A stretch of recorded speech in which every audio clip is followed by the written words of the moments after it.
The teenagers kick the kitten like a ball, and then something.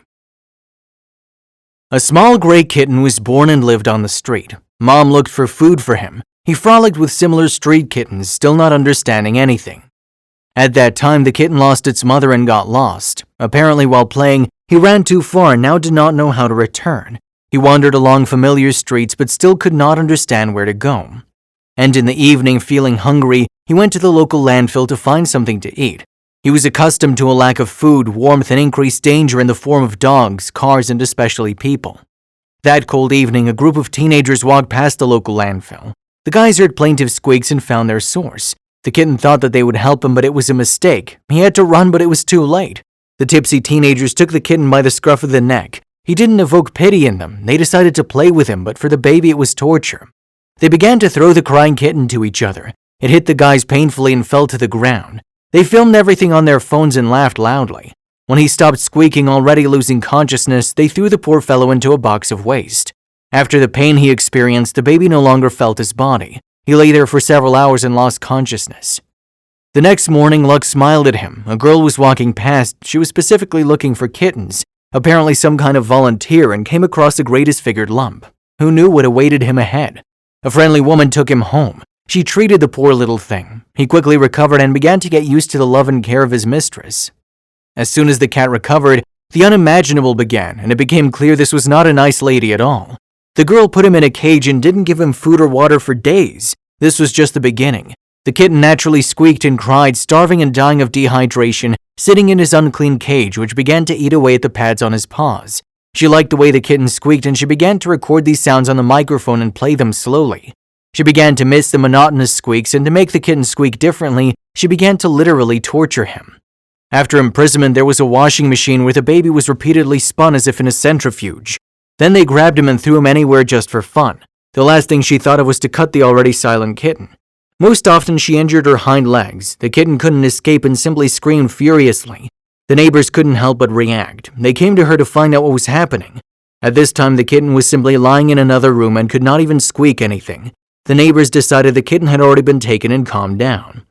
The girls, feeling she was suspected of something, decided to throw the kitten into the basement.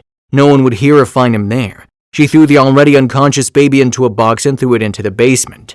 He couldn't walk. She mutilated his little paws. All he could do was lie in the cold, dark basement and think why they were hurting him so much. Tears were rolling down from his little eyes. He wanted to go to his mother, who would love him and not let anyone hurt him. He lay there for a long time, already unconscious. There were other cats there, and one good-natured woman began to feed them, but she didn't go deep into the basement. One of these morning feedings, she didn't find a single cat in the area, but she heard them screaming inside the basement. She followed the sound and saw an unimaginable picture. Several adult cats meowed near a small kitten. His paws were already rotting. There were deep cuts on them, and one could say he was no longer there, but the cats meowed persistently, and she decided to check. Incredibly, the baby was still breathing, but is literally on the verge of life and death. She took him and rushed him to the hospital. The doctors were horrified. They had to operate or euthanize. The doctor convinced him it was necessary to put him to sleep. The chance of recovery for such a baby with such damage was 1 in 100. The woman, despite this, couldn't leave him. She felt sorry for the little kitten who had not yet lived but already experienced so much horror. She gave her saved money and he was operated on. After the operation, she took him home. The woman and her family spent a long time treating and restoring the kitten, and he soon began to recover. A few months later, the kid, as his savior called him, was moving around the house quite briskly. Now he was truly in a loving family. He was growing up and healthy. A few years later, they moved to a new apartment and brought their mother with them. She was already 86 years old and quite old. Early in the morning, she decided to prepare breakfast. She could no longer smell and heard poorly. At night, there was a gas leak. Everyone was fast asleep, and only Kid woke up with the grandmother when he smelled the gas. He started rushing in front of his grandmother and tried with all his might to stop her, but it was useless. Then he rushed into the room, crawled onto the bed, and began hitting his owners with his paws, and they woke up. At first they were annoyed, but then they smelled the gas, and the cat, as if scalded, ran into the kitchen. People immediately understood what was going on. Grandma was already about to light the gas stove, and everything could explode overnight in an instant, and not only this, but also other apartments could fly into the air, taking with them many lives.